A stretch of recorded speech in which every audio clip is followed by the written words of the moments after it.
ஓம் முருகா போற்றி. ஓம் சரவண பவ. என் அன்பு குழந்தையே, தெளிவாக இருக்க வேண்டும். யார் குழப்பினாலும் நீ குழம்பக்கூடாது. என்னுடைய கவசத்தை நீ படித்து கொண்டே இரு. வெற்றிலை தீபத்தை நீ எனக்காக நீ ஏற்ற வேண்டும். வெற்றிலை தீபத்தை ஏற்றி எனக்காக வெற்றிலை மாலையும் கட்டி வர வேண்டும். எந்த வழியில் நீ என்னை வழிபட்டாலும் நான் உனக்கு நிச்சயம் அருள் புரிவேன். உனக்கு துணையாக நான் இருப்பேன். ஒன்றை மட்டும் நீ கவனித்தாயா என்பது எனக்கு தெரியவில்லை. கவனித்துப்பார், அல்லது பின்னோக்கி சிந்தித்துப்பார். என்னை வழிபட ஆரம்பித்து உன் பக்தியின் முன்னேற்றத்தின் சாட்சியாக உன்னுடைய அழுகை குறைந்திருப்பதை நீ கவனித்திருப்பாய் என்று அறிகிறேன். நீ இதற்கு முன்பு தொடர்ந்து பல இரவுகள் அழுது இருக்கின்றாய். அவையெல்லாம் கொஞ்சம் கொஞ்சமாக குறைந்து உனக்குள்ளே ஒரு தைரியம் வந்து உன்னை சுற்றி நல்ல சூழல் உருவாக நல்ல நேர்மறை எண்ணத்தோடு நீயும் ஒத்துழைத்து எல்லாம் சரியாக செல்கிறது. என்னை நம்பினால் முழுவதும் கேள். பிரச்சனைகள் வரும்போது நீ துவண்டு போகக்கூடாது. தைரியமாக சந்தித்து உன்னுடைய வேலையை நீ நம்பிக்கையோடு செய்ய வேண்டும். பிரச்சனைகளை பார்த்து நீ பயந்து ஓடினால்தான் அது உன்னை இன்னும் வேகமாக துரத்தி கொண்டு உன்னை நோக்கி ஓடி வரும். அதை நீ ஒரு முகம் திரும்பிப்பார். உன்னை பார்த்து அது பயப்படும். ஒவ்வொருவரின் பலவீனத்தை தெரிந்து கொண்டு ஏமாற்றுபவர்கள் இந்த உலகில் நிறைய பேர் இருக்கத்தான் செய்கின்றார்கள். இந்த உலகில் இருந்து கொண்டும் இருக்கிறார்கள். அதற்கெல்லாம் நீ அஞ்சக்கூடாது. அதே போல தேவையில்லாமல் உன்னை சுற்றியுள்ளவர்கள் எல்லோர் மீதும் நீ சந்தேகப்படவும் கூடாது. எல்லோரும் நல்லவர்களும் இல்லை, எல்லோரும் தீயவர்களும் இல்லை. நீ எல்லோரையும் நம்ப வேண்டிய அவசியமும் இல்லை. யார் எப்படி என்று தெரிந்து கொண்டு ஓரளவு தூரத்துடனே எல்லாரிடமும் பழகிக்கொள். எல்லோரையுமே ஒரு அளவுடன் வைத்துக்கொள். எல்லோருக்கும் நீ சமமாக நினைக்காதே. நம்பிக்கையோடும் நேர்மையோடும் உண்மையாகவும் வாழ்பவர்களுக்கு தீங்கு விளைவிக்கும் எண்ணத்தோடு இருப்பவர்கள் தானாகவே அவர்கள் வாழ்வில் இருந்து விலகும்படி அவர்களின் தீய செயல்களை அதை செய்துவிடும். எனவே நீ அமைதியாக இரு. உன்னுடைய மனதுக்கு தெரியும் நீ யார் என்று, நீ எப்படிப்பட்டவன் என்று. அதே போல உனக்கு எதிரி நிற்பவர் சரியான நபர்தானா, நல்லவரா கெட்டவரா என்று அறிந்து கொள்ள வேண்டியது உன்னிடம் மட்டுமே இருக்கின்றது. சூழ்நிலைக்கு ஏற்ப அனுசரித்து தான் போக வேண்டும். எப்போது எதிர்கொள்ள வேண்டும் என்பதை தெரிந்து நீ வைத்துக்கொள். உன்னை ஒருவர் மன ரீதியாகவும் உடல் ரீதியாகவும் துன்புறுத்தினால் அதன் ஆரம்ப நிலையிலேயே நீ அதை தடுக்க வேண்டும். இல்லாவிட்டால் பேரிழப்பிற்கு அதுவே வழிவகுத்துவிடும். யார் எது சொன்னாலும் நீ நம்பி விடாதே. நீ உன் காதால் கண்ணால் பார்த்தால் மட்டுமே நீ நம்ப வேண்டும். அவர் சொல்கிறார்கள், இவர் சொல்கிறார்கள் என்ற எண்ணத்தோடு யாரிடமும் சென்று வீண் வாக்குவாதத்தில் ஈடுபடாதே. அவர்கள் சொல்வது உண்மையாக இருக்கலாம், அல்லது பொய்யாக கூட இருக்கலாம் அல்லவா? வீணாக அடுத்தவர் மீது பழி போடும் எண்ணத்தோடு கூட அவர் உன்னிடம் சொல்லலாம். அதனால் எதை பற்றியுமே நீ சிந்திக்காதே. நீ பார்த்தாய் என்றால் மட்டும் கேள். நீ கேட்டாய் என்றால் மட்டுமே அதில் நீ விளக்கம் பேர்த்துக்கொள். அப்படி அது உனக்கு பெரிதாக இல்லை என்றால் அதை அப்படியே விட்டுவிடு. எதை பற்றியுமே சிந்திக்காதே. கடவுள் இருக்கிறார், எல்லாவற்றையுமே பார்த்து கொள்வார் என்ற நம்பிக்கையோடு அதை விட்டு நீ தூரமாக போய்விடு. அதை பற்றிய சிந்தனையே உனக்கு வரக்கூடாது. எதற்கும் நீ கவலை கொள்ளாதே. இந்த நிலை கூடிய விரைவாகவே மாறும். நிச்சயமாக நல்ல ஆரோக்கியத்துடன் எல்லா செல்வ வளங்களையும் பெற்று சிறப்பாகவே மகிழ்ச்சியாகவே சந்தோஷமாகவே உன்னுடைய வாழ்க்கையை நீ வாழப்போகின்றாய். அதற்கான காலகட்டத்தை எல்லாம் நீ நெருங்கிவிட்டாய். இனி உன்னுடைய வாழ்வு நல்லதாகவே இருக்கப் போகிறது, நன்மையாகவே இருக்கப் போகிறது. யார் என்னை எதிர்த்து பேசினார்களோ அவர்களே உன்னை பார்த்து வியக்கும் வண்ணம் நான் உன்னை வாழ வைக்கப் போகின்றேன். நான் சொல்வது போலவே செய்து கொள். நான் சொல்வதை உனக்கு அலட்சியமாக வேண்டாம்.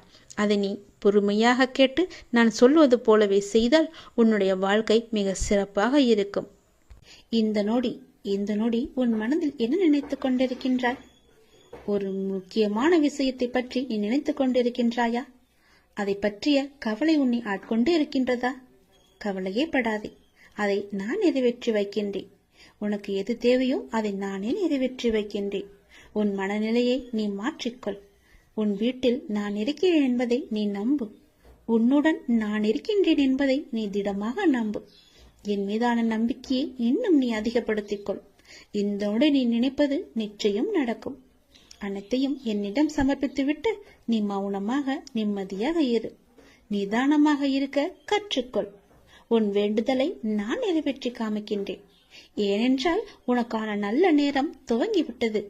இனி உன் வாழ்வில் சந்தோஷம் மட்டுமே இருக்க போகின்றது. உன்னுடைய வாழ்க்கையானது ஒளிமயமாக மாறப்போகின்றது. நீ என்னிடம் கேட்டது கிடைக்கும் நேரம் இது. நீ என்னை பற்றி நினைத்துக் கொண்டிருக்கும் வேளையில் நீ நினைத்ததை நான் நிறைவேற்றி தரப்போகிறேன். இந்த அப்பா உனக்கு ஆசி வழங்க போகிறேன். நீ எதிர்பார்த்தது போலவே விரைவாகவே ஒரு நல்ல செய்தி உன்னை தேடி வரப்போகிறது. நீ இழந்ததையெல்லாம் மீண்டும் பெறப்போகின்றாய். எதற்கும் நீ கலங்க வேண்டிய அவசியம் இனி இருக்கவே இருக்காது. என் உதவி வேண்டி நீ எப்போது என்னை நாடி வந்தாயோ அடுத்த நிமிடமே உனக்கு என் உதவியை நான் செய்ய ஆரம்பித்து விட்டேன். நம்முடைய கர்மாவை நாம் தான் உருவாக்குகிறோம். அதை நீ முதலில் புரிந்து கொள். அதாவது நம்முடைய எண்ணங்களால், நாம் பேசுகின்ற சொற்களால், நாம் செய்கின்ற செயல்களால். அதனால் எப்போதுமே நிதானத்தை மட்டும் நீ கடைபிடித்து வா. பேசும்போது நிதானமாக பேசு. பேசும்போது ஒரு முறைக்கு பல முறை யோசித்த பிறகு பேசு. நீ செய்கின்ற செயல்கள் இது சரியா தவறா நல்லதா கெட்டதா என ஆராய்ந்து பார். அதற்கு பிறகே அதை செயல்பட நீ முயற்சி செய். நீ எப்பொழுதும் ஆனந்தமாகவே இருப்பாய். அற்புதங்களை நீ பெற்றுக்கொண்டே இருப்பாய். நீ என்று மனம் நொந்து கண்ணீர் விட ஆரம்பித்தாயோ அந்த நொடியே உனக்காக நான் உனக்குள்ளே இறங்கிவிட்டேன். இனி கவலையே இல்லை. என் குழந்தை தைரியமாக இருக்க வேண்டும்.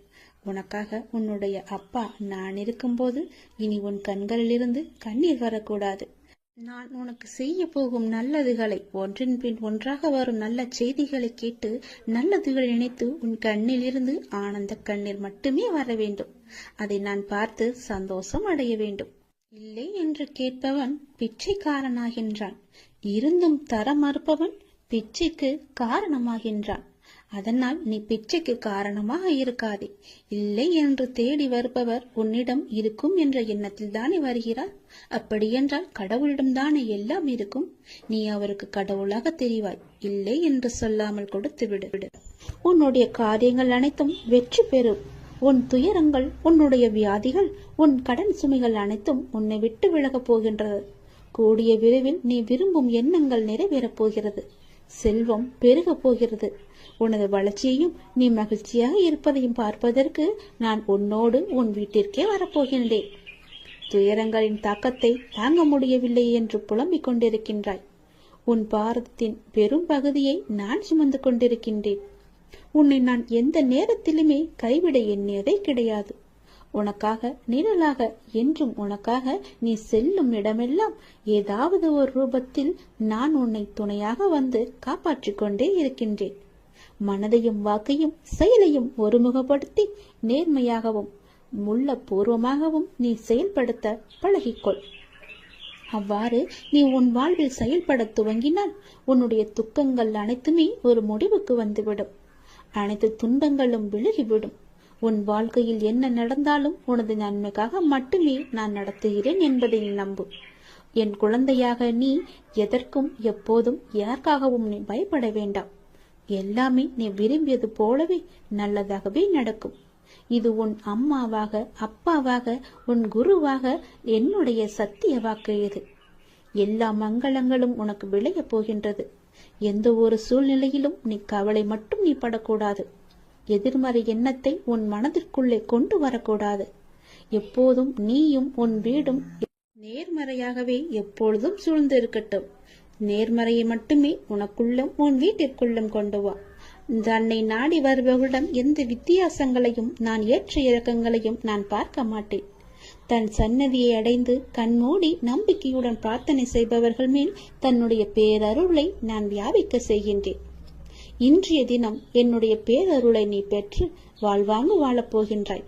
சந்தோஷங்கள் பொங்க நான் உன்னை ஆசீர்வதிக்கின்றேன். என்னை சரணாகதி அடைந்தவர்கள் துன்பத்தில் விழும் தருவாயில் கூட அவரது கை கொடுத்து நான் தூக்கி விடுகிறேன். கைபிடித்து எழுந்து என்னிடம் வந்து விட்டால் போதும், நான் அவர்களை பார்த்துக் கொள்வேன். நிச்சயம் உன்னுடைய எதிர்காலம் மிக சிறப்பானதாக மாற்றித்தர நான் உனக்கு சத்திய வாக்கு தருகிறேன். கடந்த காலத்தை நீ கடந்து வந்தால்தான் எதிர்காலம் உனக்கு கைகூடி வரும். நடந்து முடிந்தது அனைத்துமே பாடம்.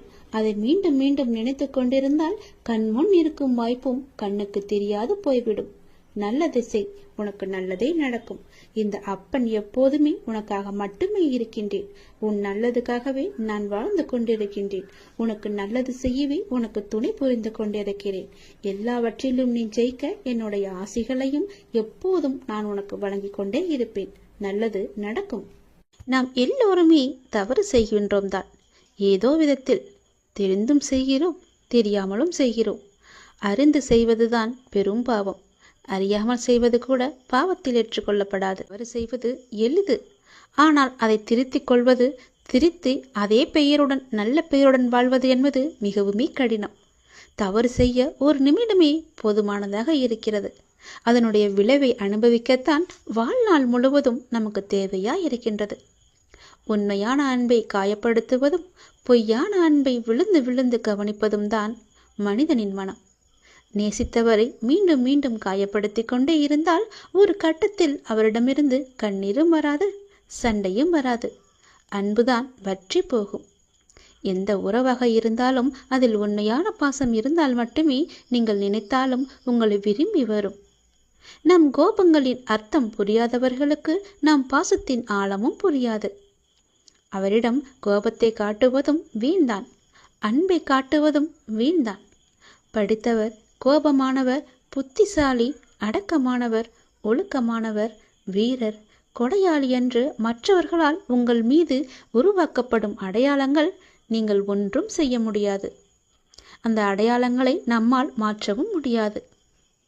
ஆனால் அந்த அடையாளத்திற்குள் உங்களுடைய வாழ்க்கையும் நீங்களும் சிக்கிக்கொண்டு விட்டது என உங்களின் உச்சக்கட்ட வேதனைதான் அதில் இருக்கும். பிடித்ததை செய்தால்தான் அளவற்ற மகிழ்ச்சி. ஆனால் சிலவற்றை நாம் காலத்தின் கட்டாயத்தால் ஏற்றுக்கொண்டால் அதற்கு மகிழ்ச்சி கிடைப்பது தாமதமாக தான் ஆகும். மௌனத்தை விட சரியான தண்டனை இருக்க முடியாதல்லவா? நம்மை எதிர்பார்ப்பவர்களுக்கும் நம்மை அலட்சியம் செய்பவர்களுக்கும் அலட்சியம் செய்யும் உறவுகளுக்கும் வழி எப்போதும் கண்ணீரில் மட்டுமே இருப்பதில்லை. சில நேரம் சிரிப்பிலும் மறைந்திருக்கும். செல்வத்தில் இருப்பவர் நம்மை கூப்பிட்டால் போய் பார்ப்பதும், துன்பத்தில் இருக்கும் ஒருவரை உடனே போய் பார்ப்பதும் தான் உண்மையான அறநெறி. 4 பேருக்கு நாம் பயப்பட வேண்டும் என்று நினைப்பவர்களை விட நமக்கு யாரெல்லாம் பயன்படுவார்கள் என்று நினைப்பவர்கள்தான் இந்த உலகத்தில் அதிகம். சிந்தித்து பாருங்கள், சிந்தித்து செயல்படுங்கள். இறுதியாக பாதைகளில் தடைகள் இருந்தால் அதை தகர்த்துவிட்டுதான் செல்ல வேண்டும். அப்படி இல்லை, தவிர்த்துவிட்டு நாம் செல்லலாம், எறும்பை போல. ஆகவே எதிலும் விழிப்புணர்வுடன் இருந்து எது அவசியம், எது அவசியமற்றது என எல்லாவற்றையும் சிந்தித்து செயல்படுங்கள். அவசியமாகிறது மட்டும் என எல்லாத்தையுமே வசியமாக்குங்கள். உங்களுடனே எப்பொழுதும் உங்களுக்குள்ளவே வைத்துக் தவறு நம் கண்ணுக்கு தெரியாது. ஆனால் அடுத்தவர் செய்யும் தவறோ எல்லாவற்றிற்கும் முன்பாக நம் கண்ணுக்கு தெரிய வந்துவிடும். மற்றவர்களின் குறைகளை நாம் பொருட்படுத்தக்கூடாது. அவர்கள் உன் மீது சுமத்தும் குறைகளையும் நீ காதில் வாங்கிக் கொள்ளாதே. உன்மேல் தவறு இருப்பதாக உன்னுடைய மனசாட்சி சொன்னால் உன்னை நீயே சரி செய்து கொள். மற்றவர்களுக்காக இல்லாமல் உனக்கு நீ உண்மையாக இரு. உன் மனதின் சாட்சியாக இருப்பது உன்னுடைய அப்பா என நீ புரிந்து கொள். நிச்சயம் உனக்கு நல்லது மட்டுமே நடக்கும். உன் அப்பா உன்னுடைய மனசாட்சியாக உன்னுடனே இருப்பேன். இதுதான் காலத்தின் கட்டாயம். நன்றாக சிந்தித்துப்பார். இதுவே சரியான பாதையாக இருக்கும். நீ சிந்திக்க தவறினால் இதுவே சரியான தண்டனையாக கூட இருக்கலாம். நன்றாக யோசித்து சிந்தித்து அதன் பிறகு செயல்படு. நான் யார் மீதுமே கோபம் கொள்வதில்லை. ஒரு தாயாகட்டும் ஒரு தந்தையாகட்டும் தன் குழந்தைகள் மீது கோபம் கொள்ள உரிமை இல்லையா? கோபம் தான் அடைவாளா? அப்படி கோபம் அடைந்தால் அது உண்மையான கோபமாக இருக்குமா? அந்த பிள்ளையின் நலனுக்காக மட்டும்தானே இருக்கும். அந்த பிள்ளையே வேண்டாம் என்று ஒதுக்கி விடுவாளா? கிடையாது. அதுபோலத்தான் நானும். கடல் தன்னிடம் வந்து சேர்ந்த தண்ணீரை நதிகளுக்கு திருப்பி அனுப்பியது உண்டா? கிடையாதே. தன்னுடைய குழந்தை என்று தன்னிடமே வைத்துக் கொள்வது போல நானும் உன்னை என்னிடமே வைத்திருக்கிறேன். என் பிரசன்னம் நோயுற்றவர்களை ஆரோக்கியமானவர்களாகவும் அநீதியானவர்களை நீதிமான்களாகவும் சுயநலவான்களை தொண்டு செய்யும் மனமுடையவர்களாகவும் மாற்றுகிறது. நீ என்னுடைய குழந்தை. இதுதான் யதார்த்தமான உண்மை. இந்த யதார்த்தமான உண்மையை புரிந்து கொள்ளுங்கள். நீங்கள் விழிப்புணர்வின்றி தேவையற்ற விஷயங்களுக்காக கோபப்படும் நபராக இருந்தால் உங்களின் முதல் எதிரி நீங்கள்தான் என்பதை தெரிந்து கொள்ளுங்கள். யார் மீதும் எப்பொழுதும் எதற்காகவுமே கோபப்படாதீர்கள். அன்பால் சாதிக்க முடியாததை ஒரு கோபத்தால் சாதிக்க முடியுமா? எதையுமே சாதிக்க முடியாது. எந்த சந்தர்ப்பத்தையும் எப்பேற்பட்ட சூழலையும் சமாளிக்க தெரிந்த அறிவு நிறைந்தவராக நீங்கள் இருக்கலாம். ஆனால் அன்பின் முன் உங்கள் அதே அறிவென்னும் ஆயுதம் பலமிழந்து போகும் என்பதை நினைவில் கொள்ளுங்கள். நீங்கள் விரும்பியது, ஆவல் கொண்டது, இவை யாவுமே முளைக்காது. நீங்கள் விதைத்ததே முளைக்கும். நல்லதை விதைத்து நல்லதை அறுவடை செய்யுங்கள். உங்கள் எதிர்காலத்தை உருவாக்குவதில் அதிக கவனத்தை செலுத்துங்கள். ஏனென்றால் உங்கள் வாழ்க்கையில் மீதி இருக்கும் பகுதியை அங்குதான் கழிக்கப் போகிறீர்கள். உங்களுடைய எதிர்காலத்திற்காக உங்களுக்கு இருக்கும் ஒவ்வொரு நொடியிலும் நல்ல சிந்தனைகளையும் செயல்களையும் உங்களுக்குள் விதைத்து கொண்டே இருங்கள். எதை நினைத்தும் கவலைப்படாதீர்கள். வீணான கவலையினால் உங்கள் வாழ்வின் இனிய தருணங்களை நீங்கள் இழக்க நேரிடும்.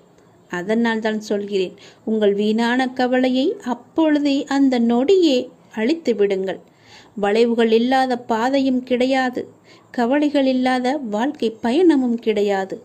துணிவோடும் நம்பிக்கையுடனும் செல்லுங்கள். நீங்கள் அடையும் ஒவ்வொரு இலக்கும் மிக அருகில் இருப்பதை நீங்கள் உணர்வீர்கள். இந்த அப்பாவின் துணை எப்போதுமே உங்கள் இருக்கும். எந்த பயமுமின்றி தைரியத்தோடு என்னை நம்பி நீங்கள் வாருங்கள். உங்களுடைய இலக்கு உங்களுக்கு அருகிலேயே இருப்பதை நீங்கள் கண்கூடாக பார்ப்பீர்கள். எந்த ஒரு தடங்களுமின்றி உங்களுக்கான வெற்றி இலக்கை நிச்சயமாகவே எளிதாகவே நீங்கள் கைப்பற்றி விடலாம். வீணான கவலையிலிருந்து உடனே வெளிவர பாருங்கள். வீணான கவலை வீணாக நிம்மதியை கெடுத்துவிடும். மகிழ்ச்சியை தர என்னை சரணடையுங்கள். ஒரு செயலை தொடர்ந்து செய்து கொண்டு இருப்பவன் அனுபவங்களை பெறுகிறான். சிறு துளியாய் தொடங்கி காற்றாற்று வெள்ளமாய் மாறுவது தொடர் முயற்சியால்தான். வெற்றி பெறும் வரை பொறுமையுடன் செயலில் இருந்தால் நிச்சயமாகவே வெற்றி கிடைக்கும். கதவை தட்ட சந்தர்ப்பம் கிடைத்தால் தட்டிவிடுங்கள். கதவை தட்டாத காரணத்தால் எத்தனையோ வாய்ப்புகள் உங்களை அறியாமலேயே நீங்கள் விட்டிருக்கலாம். இழந்தும் இருப்பீர்கள். தோல்வி நேர்ந்து விடுமோ என்ற பயத்தில் எதுவும் சாத்தியமாகாது. நம்மால் முடியாது என்று எண்ணி ஆரம்பத்திலேயே நீங்கள் ஒதுங்கி விடாதீர்கள். ஏனென்றால் இந்த உலகில் சாத்தியமில்லாதது என்று எதுவுமே இல்லை. சாத்தியம் இல்லாதது எதுவுமே இல்லை என்று நம்பி தொடர்ந்து முயற்சி செய்கின்றவர்கள்தான் பல்வேறு கண்டுபிடிப்புகளையும் சாதனைகளையும் செய்து இறுதியில் தங்கள் வாழ்க்கையில் வெற்றி கண்டுள்ளனர். நம்பிக்கையும் முயற்சியுமே திருவினையாக்கும் என்பதை ஒருபோதுமே நீங்கள் மறந்து விடாதீர்கள். செய்யும் ஒவ்வொரு காரியத்திலும் என்ன செய்கிறோம், எதற்காக செய்கிறோம் என்று செய்வதை தெளிவுடன் செய்வதே சிறந்தது. தவறுகளை ஒப்புக்கொள்ளும் தைரியமும் அதை திருத்திக் கொள்வதற்கான பக்குவமும் தான் வெற்றிக்கான முதல் வழி. மனதை அமைதியாக்கி கண்ணை மூடி உங்கள் வாழ்க்கையை நினைத்து பாருங்கள். இங்கு யாருக்கும் யாரும் யாதுமே நிரந்தரமில்லை. ஒரு நாள் எல்லாமே வெற்றிடம்தான். அப்படி இருக்கையில் ஏன் நீங்கள் இதற்கு போய் உங்கள் மனதை போட்டு குழப்பிக்கொள்கிறீர்கள்? ஏன் எல்லா நேரமும் அது கிடைக்கவில்லையே, இது நடக்கவில்லையே என்று புலம்பிக் கொண்டு இருக்கிறீர்கள்? உங்களுக்கு எது வேண்டுமோ, எந்த லட்சியத்தை அடைய நினைக்கிறீர்களோ அதை மனதில் கொண்டு செயல்படுங்கள். ஒரு நாள் கண்டிப்பாக அது உங்களை வந்து சேரும். அதுவரை எதற்கும் மனதில் கஷ்டப்பட்டு கொண்டிருக்கிறீர்கள். எதற்காக கஷ்டப்பட்டு கொண்டிருக்கிறீர்கள்? இருப்பதை கொண்டு சந்தோஷமாக வாழுங்கள். உங்களது எண்ணங்களை ஒரு நிலைப்படுத்தி நம்பிக்கையோடு உங்கள் கடமைகளை செய்யுங்கள். நிச்சயம் நீங்கள் எதிர்பார்த்த அளவுக்கு மேல் உங்கள் விருப்பங்கள் எல்லாமே நிறைவேறும். அந்த காலம் வெகு தூரத்தில் இல்லை. நீங்கள் உங்களுடைய ஆற்றலையும் திறமையையும் வளர்த்து கொண்டால் இந்த உலகமே உங்களை தேடி நிச்சயம் உங்களை தேடி வரும். அப்பா, நான் சொல்கிறேன், இது என் மீது சத்தியம். நீங்கள் எதற்குமே உங்கள் மனதை போட்டு குழப்பிக் கொள்ளாதீர்கள். உங்களுக்கு என்று ஒரு வாய்ப்பு கிடைத்தால் அந்த வாய்ப்புக்குள்ளே நீங்கள் நுழைந்து விடுங்கள். அந்த வாய்ப்புதான் உங்களுக்கான வெற்றிக்கான வழி என்று நினைத்து கொள்ளுங்கள். வீட்டிலேயே முழங்கி இருப்பதால் ஒன்றுமே உங்களுக்கு தெரியாமல் கூட போய்விடும். வெளியே வந்து பாருங்கள். அப்போதுதான் என்ன நடக்கிறது என்று தெரியும். நம்பிக்கையோடு வாருங்கள். உனக்கு துணையாக வெளியில் நான் இருக்கிறேன். நம்பிக்கையோடு என் பேச்சை கேட்டு என் சொல்படி நட. நல்லது நடக்கும். யார் உனக்கு துன்பத்தை கொடுத்தார்கள் என்று உனக்கு ஞாபகம் இருக்கிறதா? உன்னுடைய இன்றைய பிரச்சனைக்கு யார் காரணம் என்று ஞாபகம் இருக்கிறதா? எதையும் நீ மறந்திருக்க மாட்டாய். யார் உனக்கு துன்பத்தை கொடுத்தாரோ அவர் இன்றைக்கு நிச்சயம் நன்றாக இருப்பதை போன்ற தோற்றம் உனக்கு தெரிந்து கொண்டிருக்கும். அப்படிதானே? உனக்கு துரோகம் இழைத்தவர்கள் இப்போது நன்றாக செழுமையாக எந்த கவலையும் இல்லாமல் இருப்பது போலதான் உனக்கு தெரிகிறது. கெட்டதை செய்பவர்கள் நன்றாக இருக்கின்றார்கள். நல்லதை மட்டுமே செய்து கொண்டிருக்கின்ற நான் கஷ்டப்படுகின்றேனே என எரிச்சலோ நீ கவலையோ மட்டும் படாதே. அவர்கள் காலையில் பூத்து மாலையில் வாடும் பூவை போன்றவர்கள் என்பதை மனதில் வைத்துக்கொள். ஒரு பூ காலையில் பூத்தால் மாலையில் எப்படி இருக்கும்? வாடி போய்விடும் அல்லவா? அப்படிதான் அவர்களும் இப்போது பூத்து குலுங்கும் நேரம். விரைவிலேயே அவர் வாடும் நேரத்தையும் எட்டி விடுவார்கள். இன்னும் கொஞ்சம் காலம்தான். நீ பொறுமையாக இரு. அவர்கள் வாடப்போவதை நீ கண்கூடாக பார்க்கப் போகிறாய். இப்போது உள்ள மேன்மையிலிருந்து விரைந்து கீழே தள்ளப்படுவார்கள். நீ எப்படிப்பட்டவன் என்பது தெரியுமா? நீயோ விருட்சத்தை போன்றவர். விருட்சமாக வேரூன்றி ஆழமாக நிற்கப் போகிறாய். எல்லோருக்கும் நிழல் தரும் மரமாக இருக்கப் போகிறாய்.